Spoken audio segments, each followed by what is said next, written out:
Welcome, everybody. I will give you all a few minutes to join, as I know it always takes a little bit for everybody to know that we are up and live. I'm excited for today. I know for some of you that might have joined yesterday, there was some questions that we didn't necessarily get to because yesterday we were doing a Giving Tuesday live stream where we were really focusing on what IOCDF means to us and what the foundation does. But I know there was some OCD questions. So I will make sure to address those today. If you have them, please make sure you submit them. As always, throughout the live stream, you can submit any questions in the comment box. A couple of updates. Please make sure you tell me who you are and where you're joining from so I can say hi. And just know that the point of these is really to just have a casual conversation. The Lunch and Learns are opportunities on Wednesdays for us to come together as a community and talk a little bit about OCD, related disorders, anxiety, and of course to try to offer some education and support. These are typically from a clinician perspective, so we're going to be giving kind of some maybe clinical feedback or clinical thoughts, but we won't be giving specific clinical advice. So quick reminder, as I always let you guys know and remind you, that these are not intended to replace therapy. You should have your own individual therapist. And so I will answer questions as broadly and generally as I can, but make sure you're getting your own specific feedback from your individual provider. If you don't have one, definitely check out IOCDF.org and click the Get Help tab where you can find a list of providers. You can learn more by researching and talking to them. And the thing I always say when people say, when I'm looking for a provider, what should I care the most about? Two things. Number one is, do they understand exposure response prevention therapy and do they have that background? So I always would want to just say a simple question of, hey, do you treat OCD? And if they say yes, just say, what treatment modality do you use? And if on their own they don't mention ERP, I would find another provider. I would go to someone else. If they mention CBT or cognitive therapy or other sorts of interventions, while those are helpful for different disorders, we want somebody who specializes in ERP to be treating your OCD. So I would definitely want to make sure they say that on their own. The other piece is, think about, where did they do their training? Did they train at an OCD specialty clinic? Did they get a lot of experience with more severe, challenging, all sorts of different types and subtypes of OCD, and get a lot of background and training? Because that makes a huge difference compared to somebody who got a little education in school and then jumped into private practice per se, and maybe didn't have as much experience in an OCD specific clinic with working directly and specifically with an OCD population. So a couple of housekeeping reminders. Hi, everyone. Hi, Dane. Hi, Cowboy. Hi, Sarah. Hi, Dave. It's good to see you all. Thank you for joining.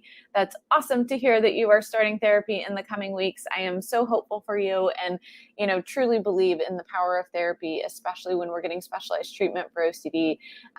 You guys know that I believe that with all my heart, right? It not only saved and changed my life, but it's what I do for a living. And I certainly wouldn't be doing this work if I didn't believe in it wholeheartedly. So thank you all for joining. Please make sure you continue to post the questions that you have in the comment box and in the comment pane so that I can answer them as they come up. And of course, if there's anything that you feel like you want to learn more about or understand, but you don't necessarily want to post it here, because if you post it here, we will see your name. You can always go to iocdf.org/peace of mind. And this is where you can submit comments, questions, topics that you want us to cover in the future.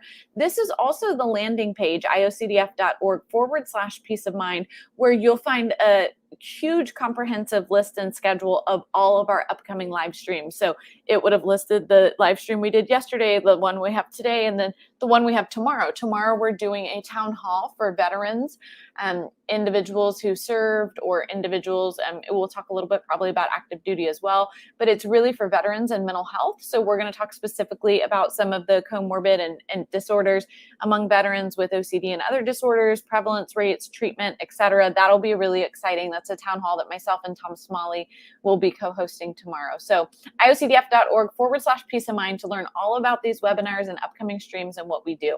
Last housekeeping reminder, IOCDF and or this live stream is not intended and is not really, it should not be used at all if you're in crisis or if you have any sort of emergency or your safety is at risk. You should always call the National Suicide Prevention Line, call 911, or go to your local emergency room if you're feeling unsafe or suicidal. IOCDF or these live streams is not the platform or a place to go if your safety is at risk. We are not a crisis hotline. So let's hop in. Hi, Pamela. Great to see you from Delaware. Hi, Josh from Massachusetts. I'm going to start with Sarah's questions, and I'm going to ask y'all to just post a lot of questions, and then we'll talk a little bit about today's topic. Today's topic is anxiety in the holidays. So we're going to talk a little bit about what we do and how we navigate this holiday season. It's kind of crazy to look down at my calendar and see that today is already December 1st. It feels like just yesterday when we were entering this new year, and in some ways the world and things have slowed down, and COVID made things go really kind of slow at times, but it also speeds up when it feels like it's here quickly. So I know that it feels like the holiday season has creeped up on me, so I'm sure it has on you as well. So when we talk a little bit today about anxiety in the holidays, what I want us to talk about is I want us to really think about what that means. For a lot of us, we live with anxiety. So we're like, okay, anxiety in the holidays, we have anxiety 365 days a year. And that's true, right? And I want us to talk about how we navigate that in the holiday season when our anxiety might be amplified, but also what's it like when family members or friends might not understand, right? For some family and friends, holiday season is exciting, and it's the hustle and bustle, it like energizes them. And for some people with anxiety, it overwhelms us and it scares us, and we might engage in a lot of avoidance, or we might really struggle with things that other people find really enjoyable, like family get-togethers or events. If our OCD is triggered, our anxiety is triggered. So how do we navigate that? How do we set healthy boundaries? How do we take care of ourselves and our mental health in the midst of the holiday season? We're going to talk a little bit about that today. And so the first thing I want to do is I want to give you a couple tips. So the first and most important tip is to think about, what do you need? What does self-care for you look like? What do you need? Not what does everyone else need, right? The holiday season is a time more than any, right, where we see like this pull from other people for us to give, for us to provide, being amplified. And that's wonderful. For many of us, we find a lot of value and a lot of, we feel really good about being able to give back, being able to help out, being able to be there for people that we care about. But it also can be really draining, right, if we're not taking care of ourselves. And what we know is that if we're not taking care of ourselves, we certainly can't effectively take care of others. And so I really want you to think about, what do you need this holiday season, and how can you in advance set those healthy boundaries? The thing I've learned with boundaries is that sometimes we're really scared to set them because we're so worried that people will be offended by them, that people won't understand them. But what I find more than not is that when we actually set the boundaries in advance, people are much more receptive and understanding to them than if we avoid setting the boundary, but we just kind of have to bow out because we didn't set that boundary, right? So for example, if I'm really upfront and honest about my family members and I say, hey, I am so excited for the holiday season, but Christmas Eve in the morning, I'm really going to take some time to myself. That's important. I know we're going to be with lots of family, but I need a little bit of downtime and I need to be by myself. So I'm excited to be able to join y'all starting at 4 o'clock. They're going to be much more receptive of like, awesome, that sounds great, see you then, compared to if I don't communicate that and they have these expectations and plans that we're going to do breakfast together on Christmas Eve and I no-show because I need that time to myself. And so boundaries are something that it can be really hard for us to communicate them. A lot of us with anxiety find assertiveness, boundary setting, communication, like strong, clear communication, to be challenging and to be scary because there's anxiety involved in it. But what I find is that when you set it up front and that boundary is clear and it's set, it's so much easier to be able to manage it, and you feel so much relief compared to the anxiety of, how am I going to approach this? How am I going to deal with this, et cetera, if that makes sense. So one of my tips, so make sure you take care of yourself, set your boundaries, and think about what you need. The second piece that's really important is to give yourself grace. I think that society puts this message together that the holiday season is meant to just be cheerful and happy. And what we know is that for people living with mental health conditions, living with anxiety, OCD, depression, we don't always feel happy, even if there's exciting things going on. And maybe even it's confusing because we're looking forward to a holiday dinner with our family members, but at the same time, we feel anxious about it or we feel a little bit sad. It's okay to feel those feelings, right? And sometimes they're OCD, sometimes they're anxiety, sometimes they're just emotions, they're just feelings, right? Maybe you can't be with your family this holiday season and that's hard, and that's an emotion and a feeling you have to feel instead of suppress. The big thing I talk about is we want to be able to feel and work through feelings, anxiety situations, even with OCD, right? We don't want to avoid and suppress because those thoughts, those triggers get worse, they become bigger. Same thing with anxiety, same thing with emotions, same thing with feelings. So the second piece is knowing, so number one, set healthy boundaries, but number two, know that it's okay to feel different ways throughout the holiday season. And what I want to encourage you though is if you're feeling down, we hear that kind of, are you feeling blue during the holiday season, right? If you're feeling down, if you're feeling anxious, if you're feeling depressed, seek help, seek support, and ask friends and family for help. That's really important. I think a lot of us, when we're struggling, we also struggle to ask for help. That's a very vulnerable spot and situation to put ourselves in, right? To ask for help when we need it. Really important to do so. And what you'll find is that there are so many people willing to help. There's so many people that, maybe you committed to pick up that turkey, but you just can't do it. You're feeling overwhelmed. Ask somebody else to, and allow them to take that stress and anxiety off of you. So those are some of my tips. Ask for help because it's really important. Set healthy boundaries and allow yourself to feel different feelings, but also address them as they come up. All right. Questions. Let's hop in. So I want y'all to post your questions you have. They can be around anxiety and holidays. They can be around anything in general. Post them right here and we will make sure to get through them today if we can. First question, what are some tips for those of us trying to handle hoarding related compulsions around Christmas? Suddenly out of control and what we're given and accepted to accumulate. This is a great question, Sarah. And, it's going to be tough for me to answer it specifically. I'm not a hoarding specialist, but, have done some work with hoarding for sure. I think the first piece is actually, I'm going to go back to one of the things I just said, is setting those boundaries.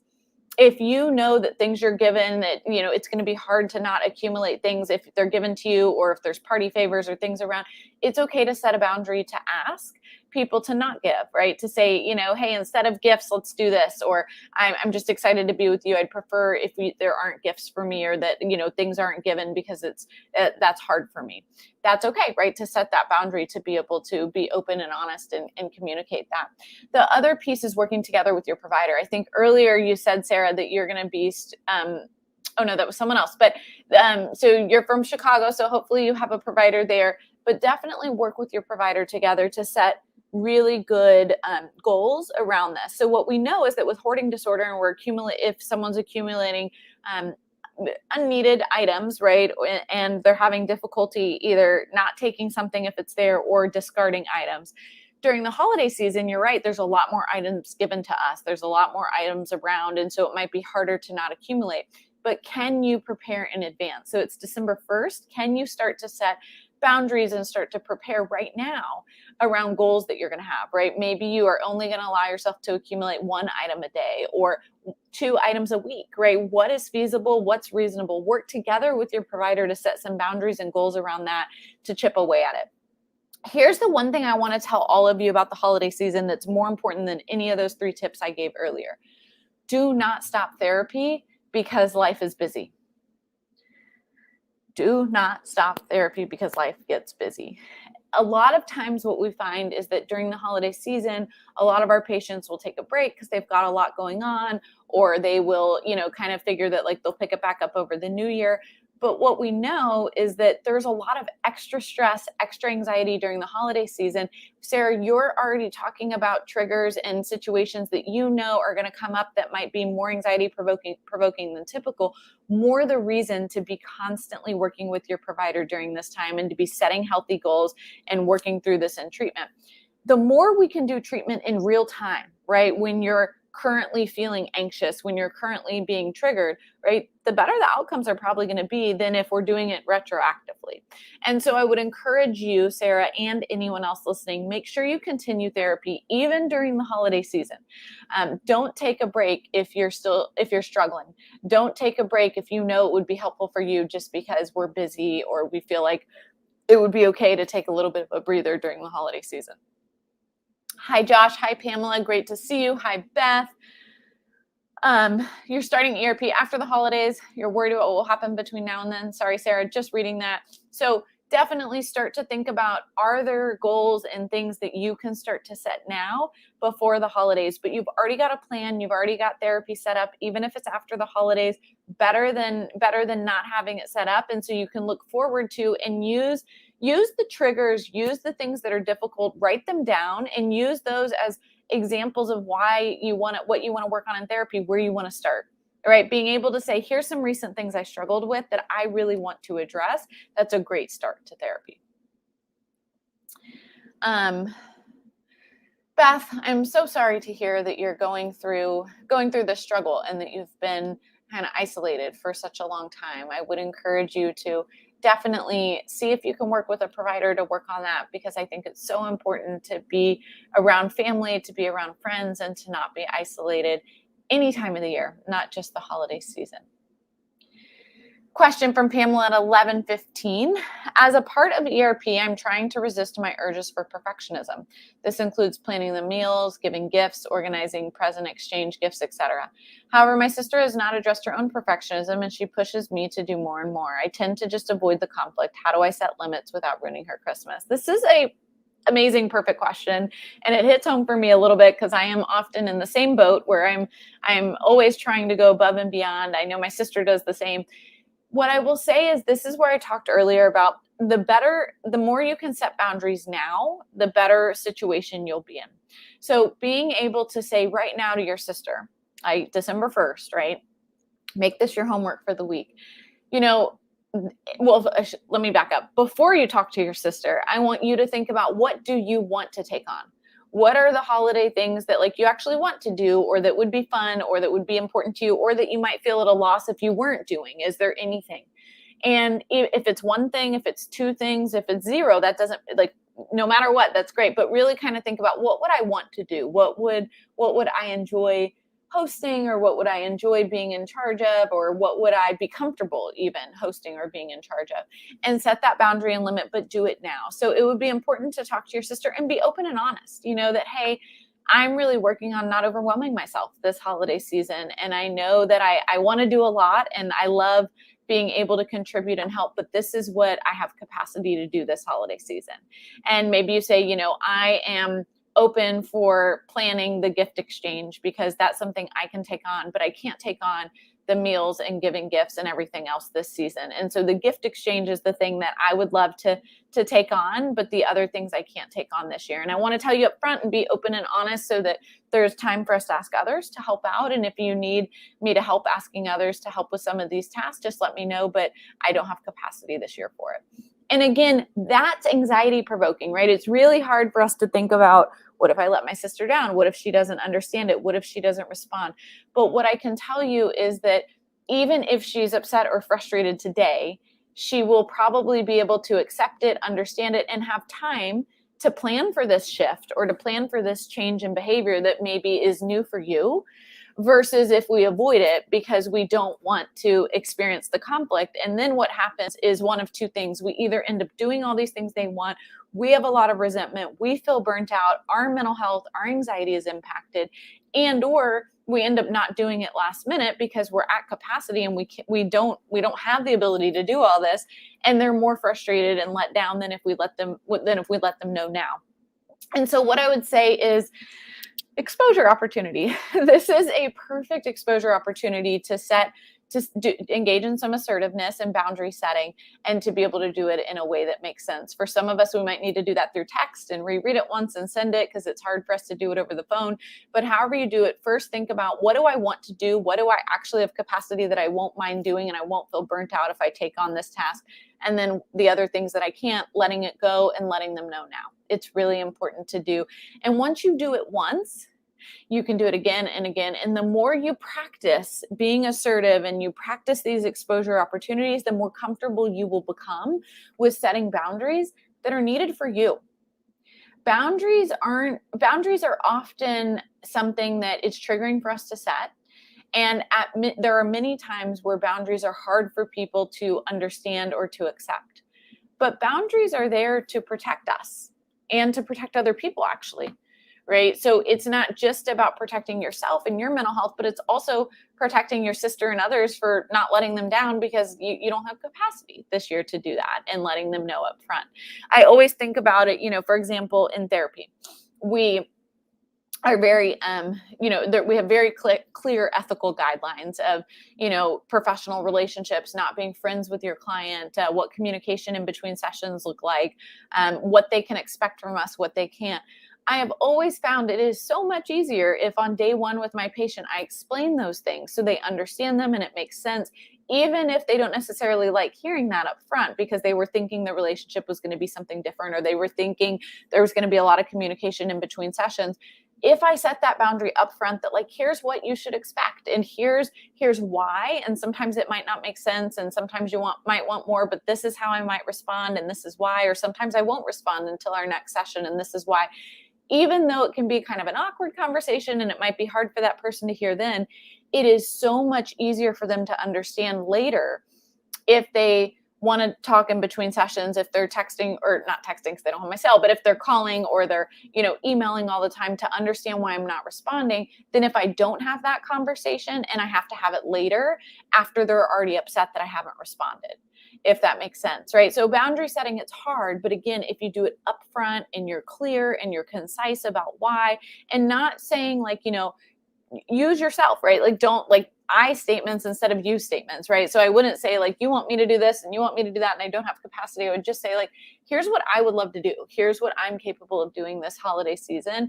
And I apologize if that shifts things a little bit for you, but I just want to be upfront and honest so that there's time for alternative plans to be made. Beth, you've been working with a therapist for 1.5 years, phone videos, getting better with ERP. That is awesome. I'm so happy to hear that. Keep up the good work. ERP is certainly effective, and I'm so happy to hear that you are seeing a difference. Dane, kind of a holiday question as well as a practical OCD problem I face, but I struggle with trying to read books. I struggle with taking several books, believing I'll finish them on trips and never do, and then I feel like a bit of a failure. I now only allow myself to travel with one book, but I still struggle to finish it on a regular basis. Any thoughts on traveling more practically and finishing more books? So it's a great question, Dane. I actually have had the same book that I've taken now on the past 2 vacations with the goal of reading, and I've gotten through, I think, like a little bit of chapter 1. So I can feel you, and I can understand when we have these goals and desires to like detach or read, but we aren't able to do it. And then it's like, oh, I really was planning on doing that. I wanted to. 2 things here that I want to say. The first thing is, I actually have thoughts maybe on traveling more practically, but I don't have thoughts on finishing more books because, again, that almost feeds that perfectionism, right? If the goal is like, oh, I want to finish a book and you don't, I actually want us to accept not finishing it and be okay with that, not still be searching for how can I make sure I finish one? How can I make sure I have that complete feeling? The second is to really start working on decreasing the black and white thinking, right? This all or nothing perspective of, if I don't finish a book, I'm a failure because that was my plan, compared to, yeah, I didn't finish the book. And maybe it's because I actually had so many other things that were more important than doing the book on vacation come up, or that I enjoyed. Or, yeah, I didn't finish the book, but guess what? I got to spend an extra 30 minutes with my kids playing that day. What are ways that we can still see successes without taking something, right? I can promise there were successes and wins and memories and things that happen on those vacations that may or may not have happened if you would have been stuck reading a book. But again, reading the book, it's not really that relevant, except that it seems like that was your plan, right? The plan was to finish the book. And so it's like, I feel like I needed to finish the book. And if I didn't, I failed. Again, how can we change and shift those cognitive distortions and that negative thinking, right? There is no failing of whether or not you finished a book on a trip. And so traveling more practically, it would be setting more flexible goals and not such rigid ones, right? I don't want the goal to be, I have to finish the book. I want the goal to be like, yeah, I'm going to go on vacation and enjoy my time. And I'm going to bring a book, and like, maybe I'll get to a sentence. Maybe I'll finish a page, maybe a chapter, maybe I won't. And it doesn't matter, right? So it's really about us learning to live with flexibility and live with freedom, and not live in this world where there's rules or rigidity or things that we have to accomplish and things being so black and white, but instead living in the flexible, in the gray area. I always talk about things we didn't expect, things that are messy, right? I think about this a lot having a daughter, in the sense that when Olivia was first born, I really had this or before she was born, I should say, I had this idea in my mind of what motherhood was going to look like, or even what my maternity leave was going to look like. I thought it was going to be this vacation. I was going to have so much free time and just come back to work so relaxed. And it was not, and it was a total shock. And what I learned is that I could be really frustrated that my expectations didn't end up at all what I was looking for, or I could see the beauty in the messy, in the chaos. I could see the beauty in the total unexpected situation, environment, place that I was at in my life, because those are the memories that I keep forever, right? The things that went perfectly, okay, cool. The things, sometimes the biggest lessons learned, the most beauty, the most insight comes from messy, comes from us living in the gray, in the unknown. It doesn't come when things work out perfectly, because as we know, there's only so much we can control. And the more we try to control things, the less freedom we have. And so the more we're so focused on rigidity and control, the less we're able to be present and be in the here and now. Remember, anxiety only lives in the past and in the future. It doesn't live in the present. So if instead of being focused on having to finish a book, we're focused on enjoying vacation right now, in this moment at 11:26 Central Time, right now, that's very different, because anxiety can't live and it can't grow and it can't, right? Because we're focused on what's in front of us in this moment, not what happened in the past or what might happen in the future. Next question from Josh at 11:25. Do you have any recommendations for online trainings for therapists who want to specialize in ERP? I haven't been able to train as much as I want because of the pandemic. Absolutely. So the International OCD Foundation, you'll see it posted below. There's a link that you can follow for trainings for professionals. We do have an offer, a BTTI, which is the Behavioral Therapy Training Institute. The BTTI is offered about, I think, 4 to 6 times a year in different cities. And there's actually one in Austin in a couple of weeks. But these are amazing training opportunities where you can go and in 3 days, you can not just get certified, but you can really get a much more in-depth understanding of OCD. And then there's consultation groups that happen after, where you can get continued training and consultation on the treatment of OCD. So I definitely recommend checking out IOCDF for the various options. They also have lots of professional online trainings, lots of our conference that just happened, and that it will be next year in Denver. So I hope to see everybody there. But at the conference, there are 3 legs, right? So the conference is for professionals, for individuals with OCD, and family members of individuals with OCD. And those 3 tracks are filled with talks every hour. There's multiple talks in every single track. And so for clinicians, right, the conference is an amazing way to also get trained on OCD, to attend talks from all the latest research, all the latest education, clinical work, kind of you name it, across the board. So those exist as well. And then, of course, depending on where you live, Josh, there may be a local affiliate that also offers training opportunities and different experiences to become better versed in OCD. Kudos to you for being willing to understand and do some training to increase your knowledge on OCD, because that will make a huge difference for all of your clients. So thank you, and hopefully IOCDF can help lead you in the right direction.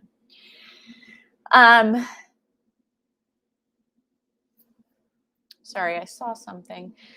Dane at 11:26, that makes me feel extremely uncomfortable. So it's probably exactly what I need to do. You're right. 100%, right? So remember, if it makes us feel uncomfortable, probably more the reason we need to do it. We need to lean into it versus running from it.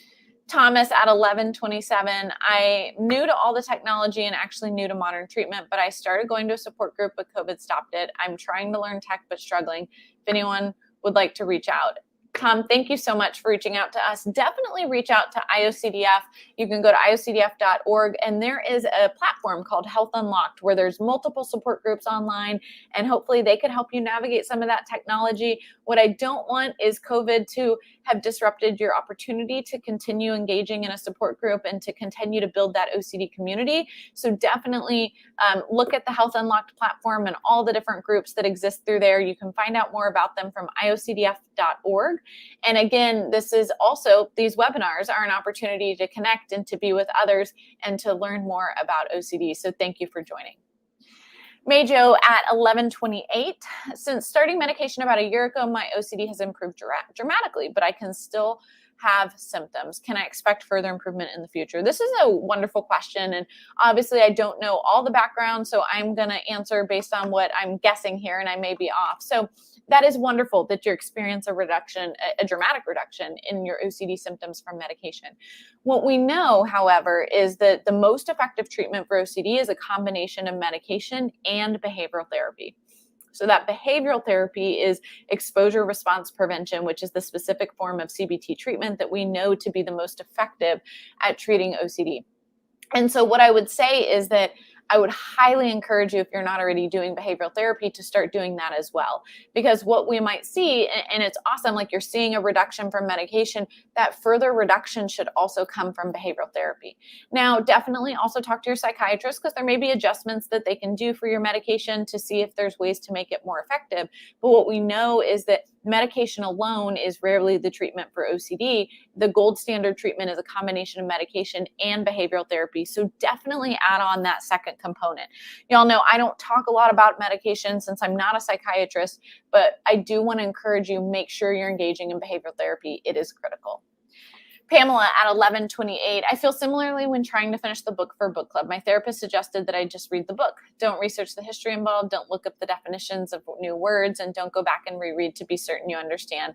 Don't focus on preparing, just read. It's helped me. I was surprised that I could contribute to the discussion in meaningful ways. I love this, Pamela. And what I'm hearing you say is that for you, there's lots of OCD rituals around rereading and perfectionism in reading, right? Understanding everything perfectly, looking up definitions, right? Those are all common characteristics of perfectionism, OCD. And what your provider is recommending is let's remove the rituals. Let's remove the rules. Let's remove the rigidity that OCD is placing on your reading experience, which I can assume, and I bet you would agree, that reading isn't fun when we're following OCD's rules, right? We don't even tend to enjoy it anymore because it's a task, it's anxiety provoking, it's kind of something we start to dread. But hopefully the more you're removing those rituals, you're able to actually dive back into books and find pleasure in them again and find them to be something that's enjoyable. I 100% recommend reducing those rituals. I also recommend starting to lean into the uncertainty, right? So remember, we want to really do some active ERP. And so work together with your therapist to be doing that so that not only will you experience some freedom now from reading, but in the future as well, if there's ever any triggers or unexpected triggers that come up that give you the urge to reread. Josh, so happy to give you those links, and hopefully those will be helpful to you. All right, so I am seeing questions start to die down. If anyone has any questions, please make sure you put them in the comment box, and I will hop back over to those as we start to wrap up today. Anxiety. A lot of us want to be told how to get rid of it. Most of us would do anything to just not have another intrusive thought and to not have the anxiety that is accompanied or that accompanies our intrusive thoughts. That may not be realistic. We may not be able to get rid of our thoughts. We may not be able to get rid of our anxiety. But what we know is that with appropriate treatment, your anxiety can be manageable, and your anxiety can get to a place where it no longer interferes with your life and with your functioning. I want to make sure that I make that so crystal clear. I think sometimes there's a message lately that's been sent that, oh, if you have OCD, you have OCD forever. And while that message is kind of true, what I feel like happens for a lot of us living with OCD is we also hear and internalize that to mean that we always have to suffer. And that because we have OCD and we'll have it forever, we will always be struggling. We will always be sick. We will always be fighting. I am here to debunk that myth today.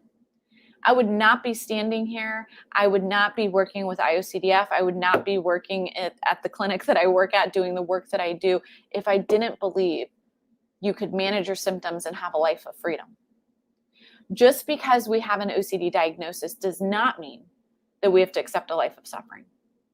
What it means is that we might have to push. We might be challenged. We might have to do really hard work and really hard therapy. But we can have freedom from this illness. It doesn't have to be a constant battle. A lot of times I think people believe, okay, well, I just have to push through. I have to live by my values and struggle. No. There might be times where we're struggling and we still have to push to live by our values, if we're triggered or things come up. But we don't have to accept that that's how it has to be forever. I want you to accept that you can live by your values. You can do the things that are important to you, the things that bring you joy and bring you happiness and fulfill you without struggling at the same time. You can experience that joy and freedom simultaneously. And so I want to push you. Don't settle for good enough. Don't settle for, I've managed my symptoms enough that I can function. Settle for freedom. Fight for freedom. Don't settle for anything, sorry.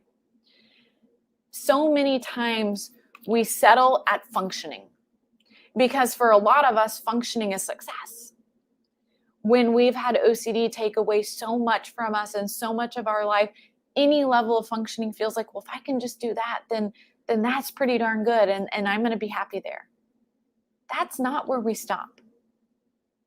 We fight for freedom across the board from this illness. Yeah, I might still have intrusive thoughts. Sure, I might still have struggles, but I know how to respond. And I can sometimes use humor and laugh, or I can, push through. And sometimes things are triggering, right? Sometimes I have harder days. I'm not debating that. I'm not here saying I never have another OCD struggle or I never have to have difficulties again. That's not realistic. That's not life. But what I fight for is freedom, not functioning. And I want to push all of you that that's what you're fighting for too.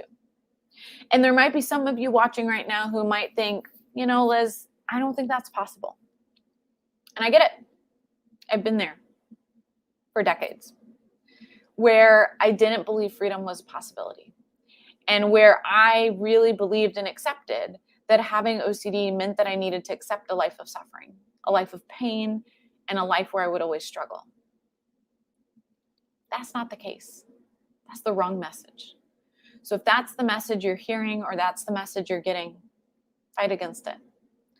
I want you to fight for freedom because I know freedom is possible. Thank y'all so much for joining. Please remember, help and hope are always available. Check out IOCDF.org for resources, for help, and for support. Because with our community, we can push together and we can make freedom a possibility for all of those individuals living with OCD. Thank y'all. I love you guys. I can't wait to see you in 2 weeks for the next Lunch and Learn. Until then, I will see y'all tomorrow on the Town Hall for Veterans with OCD. If you have any questions, topics, things you want to make sure we talk about or we touch base on, please, please, please go to iocdf.org/peace of mind. Put that information there so that we can make sure we're covering what you want to hear. I'm going to do a live stream soon. I haven't done one lately that focuses on what treatment really looks like. I think a lot of times we do this tunnel vision ERP where we do exposures and we do response prevention, but we're like just fighting and pushing through because that's what we have to do and we feel like it's enough. And I want to push everybody that that's not enough. You have to do exposures with response prevention and accept uncertainty.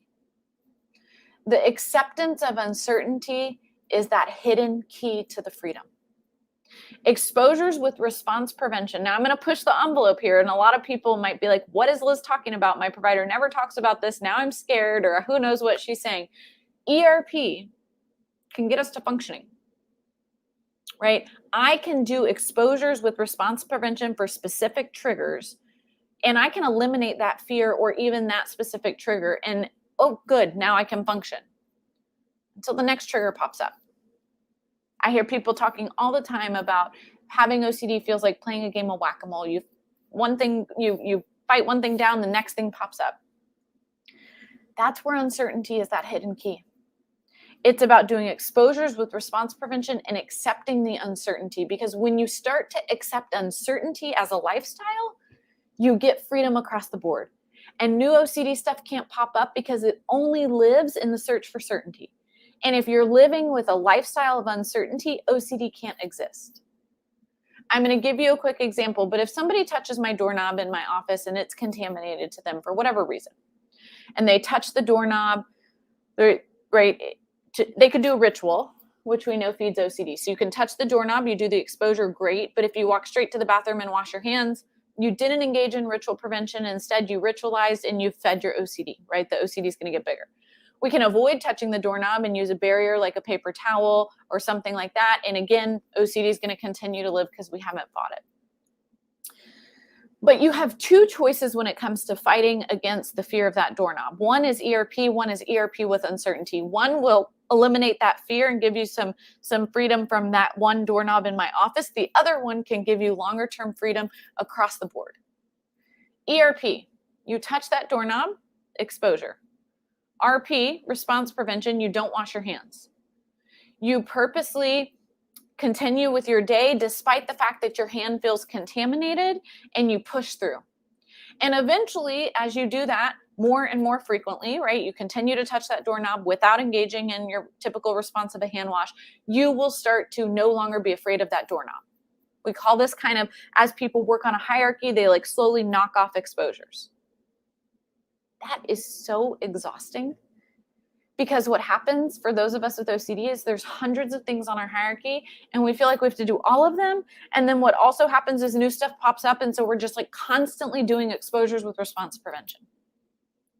But if we do an exposure with response prevention plus uncertainty, so we touch that doorknob, we don't wash our hands, and we lean into the fear. We accept the uncertainty. We intentionally think whatever our fear is. So if my fear is I might get HIV from touching that doorknob, I am intentionally going to think after I've touched the doorknob, after I don't wash my hands, I'm purposely going to lean into like, yep, and maybe I've gotten a disease.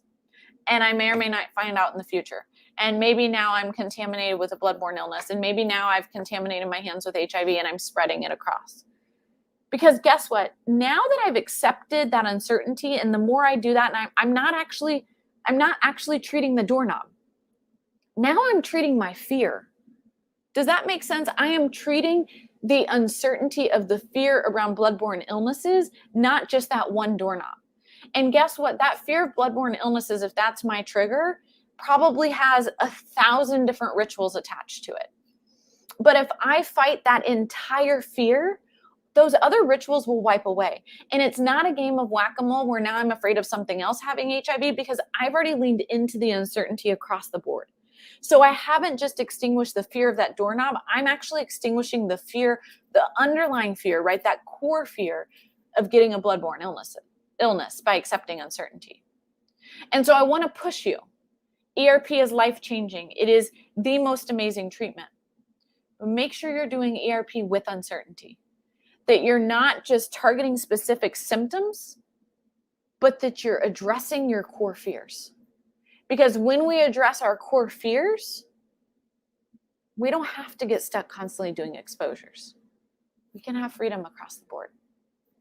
I love hearing, Pamela, that this is helpful for you and it describes some of the last 3.5 years, because constantly doing exposures is exhausting. I know it. I lived it for decades.